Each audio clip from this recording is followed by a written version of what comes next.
aí, alunos, tudo bem? Seja bem-vindo aqui ao meu canal. Me chamo Jéssica Fonte, sou professora de Geografia e Atualidade, também de Inglês. É por isso que você encontra aqui material para essas duas matérias voltadas principalmente para concursos públicos. E como eu tenho muitas turmas militares, eu acabo falando bastante dos concursos militares. Se você quiser mais informação sobre os concursos, dicas, não deixe de me seguir aqui nas minhas redes sociais, Prof. Jéssica Fonte, onde eu falo de inglês, e Fontes para Concurso, onde eu falo de geografia. Bem, hoje eu vim falar um pouquinho da SpaceX, essa banca que eu amo. E muita gente me pede aí, dicas, professores, e aí o que você acha que vai cair esse ano? Bem, gente, é meio difícil a gente trazer uma previsão tão certeira sobre a prova da SpaceX, porque a gente tem um volume de informações muito grande.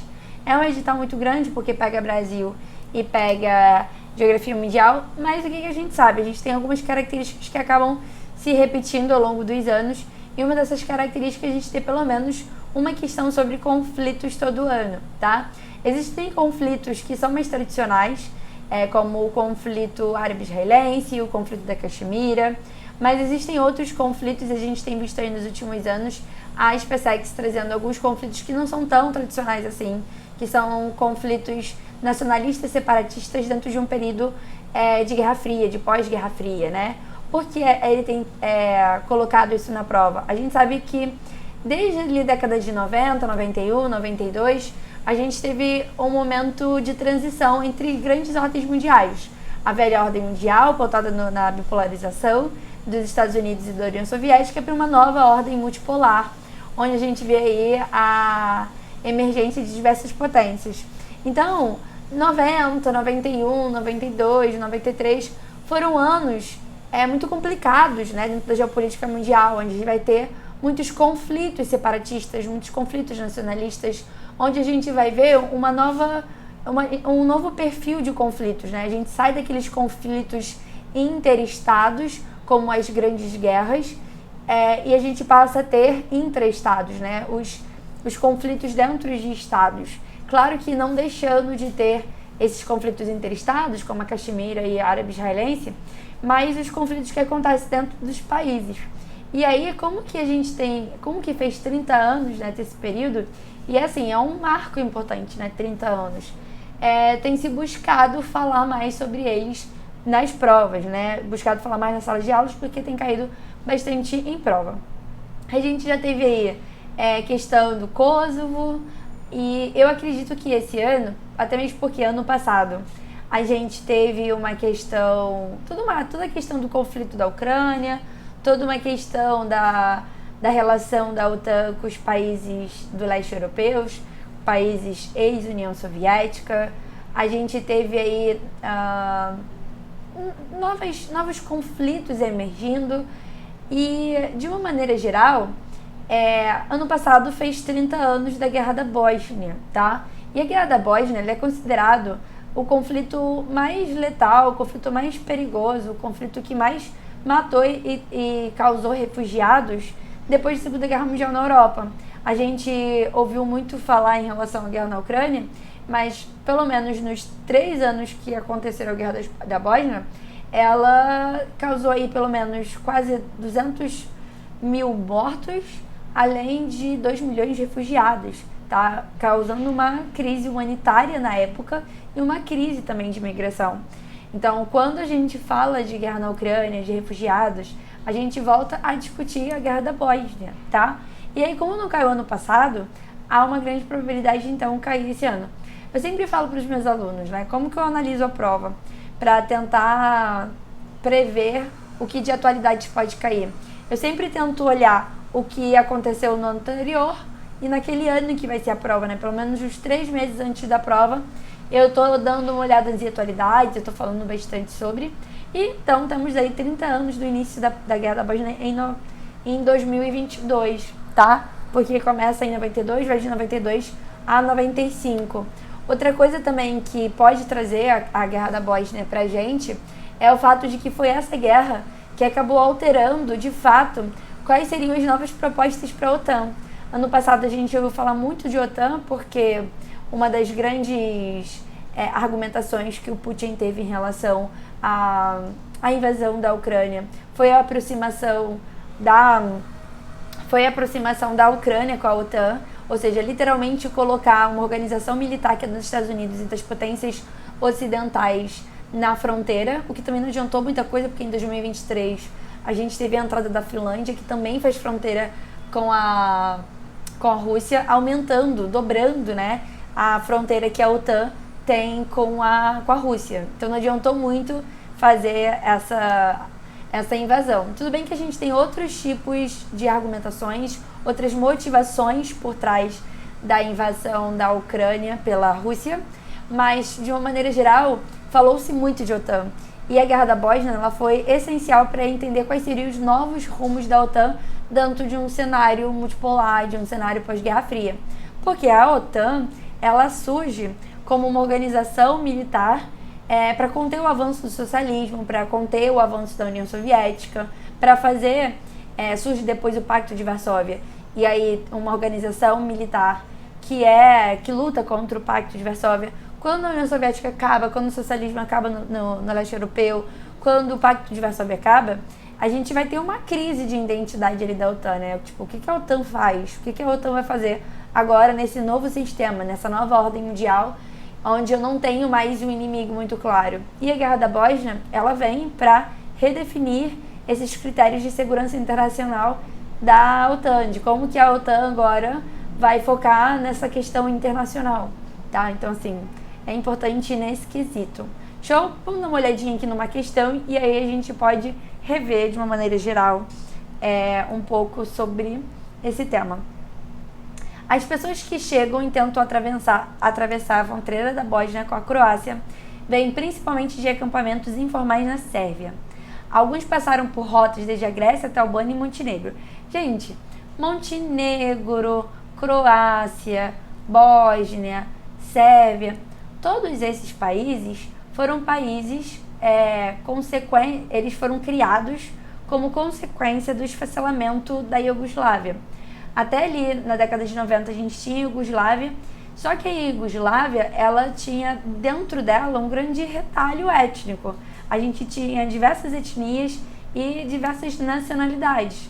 Essas nacionalidades, principalmente depois do fim da União Soviética, foram começando a pedir a independência. A Guerra da Bósnia, ela é resultado especificamente do processo de independência da Bósnia, tá? A Croácia, Montenegro, Eslovênia, Bósnia, Sérvia, Macedônia, todos esses países, né, esses 6 países, eles são resultados do desmembramento da Iugoslávia, que só se mantinha como uma unidade nacional porque tinha ali era muito centrado na imagem do Marechal Tito. Quando ele morre, perde-se essa centralidade. E aí a gente vai começar a ter diversos movimentos separatistas armados, civis e, de uma maneira geral, inícios de vários conflitos. Tem conflitos que vão durar poucos dias, como o da Eslovênia, mas conflitos que vão virar enormes, como o da Bósnia, tá? Alguns passaram por rotas desde a Grécia até Albânia e Montenegro para chegar até aqui. O que está claro é que as pessoas que fogem do conflito, da instabilidade em seus países, continuam buscando segurança na Europa. Diante de uma situação que se estende na Bósnia e Herzegovina, lembrando que a Bósnia e Herzegovina é um país, mas são 2 estados. Então, durante o processo aí de independência, a gente teve esses 2 estados, tá? Mas é um país só. É esperado que os migrantes enfrentem o mesmo ciclo de questões problemáticas que assolaram outros pontos ao longo da rota dos Balcãs: doenças respiratórias de pele, deterioração das condições de saúde mental e aumento da violência. Então, de modo geral, a gente está vendo aqui uma crise que envolve a questão dos refugiados, consequente da Guerra da Bósnia, e o que a gente vê hoje também, tá? Sobre a instabilidade política da região dos Balcãs, é correto afirmar o quê? A Bósnia e Herzegovina é um país surgido do processo de desintegração da antiga República Socialista Federativa da Iugoslávia. Perfeito. Vamos aqui anotar quais foram os países que apareceram, né, a partir do processo de integração da Iugoslávia. A gente vai ter a Sérvia, Montenegro, Macedônia, Eslovênia,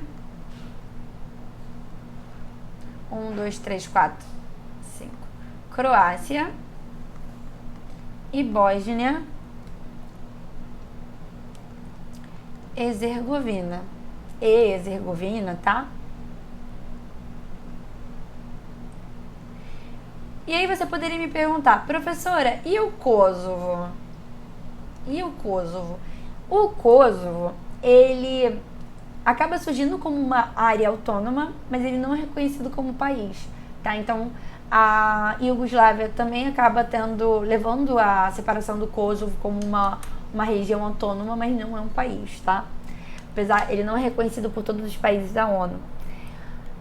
Em uma trágica guerra étnica, quando ele fala guerra étnica, é porque é o seguinte, a gente vai ter ali na Iugoslávia diversas etnias, mas principalmente na Bósnia, a gente vai ter uma guerra que envolve os sérvios e que são cristãos ortodoxos.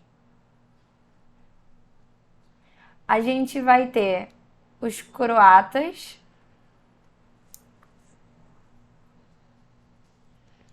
A gente vai ter os croatas que são católicos.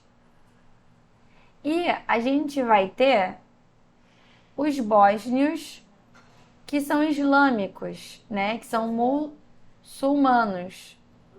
E aí, no caso, a gente vai ver esses sérvios que não aceitaram a independência da Bósnia, que foi reconhecida pela comunidade europeia, criando uma limpeza étnica. Eles vão começar a atacar os croatas e os bósnios para matá-los.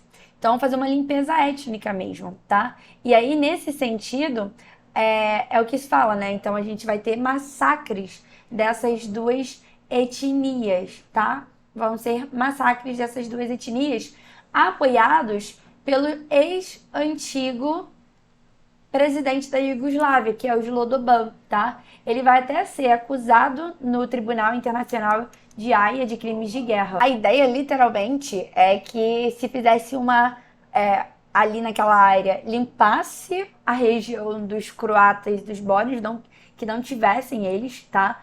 E aí, gente, é uma crise humanitária, não somente em relação à migração, mas porque eles vão ser massacrados mesmo, vão fazer cercos no centro da capital, né, de Sarajevo. E os sérvios, eles vão para topos de prédios e vão sair metralhando as pessoas, tá? Então, eles acabam matando bósnios e croatas tá tendo sepultamento. Vai lá e mata eles. Eles passando na rua, vai lá e mata eles, tá? E outras coisas mais pesadas que eu acho que cairia meu vídeo se eu falasse aqui pra vocês, tá? Então, a Bósnia e Herzegovina é um país surgido do processo de desintegração da República Socialista Federativa da Iugoslávia. Lembrando que a Iugoslávia, ela participava dos países não alinhados, ou seja, não estava em nenhum lado, né? Os países neutros. Nós tivemos na Guerra Fria países neutros. É uma trágica guerra étnica desencadeada dos princípios da década de 90. Começa em 92 e vai até 95. A independência da Bósnia foi reconhecida pela União Europeia em 92. Ela tinha sido reconhecida pela comunidade europeia, e aí que, no caso, nessa mesma época, a gente está tendo a transformação da comunidade europeia em União Europeia. Então, aqui o nosso gabarito está na letra A. Vamos ver o que está errado no resto da nossa questão? Milhares de pessoas foram mortas ou tiveram que abandonar suas casas durante a Guerra da Bósnia. Sim. Em julho de 95, ocorreu na zona protegida pela ONU de Srebrenica um massacre considerado um dos piores da Europa desde a Segunda Guerra Mundial. Show! Essa parte também tá certa. Josip Broz Tito foi responsabilizado. Gente, o Tito, ele morreu na década de 80. Ele era o responsável pela centralização de poder da Iugoslávia. Quando que ele morre, é que começa o desmembramento, tá? O responsável é o Slobodan Milosevic. Pela primeira vez desde a Segunda Guerra Mundial, então tá errado essa parte, né? Pela primeira vez desde a Segunda Guerra Mundial, a Europa se viu mais uma vez tomada por práticas de genocídio e limpeza étnica. Show! Os piores massacres ocorreram na Sérvia, principal república da antiga Iugoslávia, sob a liderança do Slobodan Milosevic. Tá aqui, né? O nome dele. Tá tudo certo, mas não foi na Sérvia, foi na Bósnia. Tá? Entre 92 e 95, a Bósnia e Herzegovina assistiu à eclosão da guerra entre sérvios ortodoxos e croatas islâmicos. Gente, os islâmicos eram os bósnios. Os croatas eram católicos. E os sérvios, né, sim, eram cristãos ortodoxos. Então, o que está errado é essa parte aqui, tá? Atualmente, Sarajevo, com seus 11.541 assentos vermelhos vazios, homenageia os habitantes da cidade que foram mortos durante o cerco. Essa parte está certa, a única partezinha errada era essa. Então, tá vendo como é importante também essas informações aqui, tá? Então, todo detalhe é importante. Bem, espero aí que vocês tenham gostado e relembrado essa matéria, uma matéria importante pra gente. É importante a gente entender como começa, quais são as consequências, quais são os impactos e quais são as principais ações que nós tivemos durante esses 3 anos de conflito da Bósnia. Vejo vocês na próxima. Se vocês gostaram, deixa aqui um comentário que eu vou ficar muito feliz de ler e responder. Se são, até a próxima.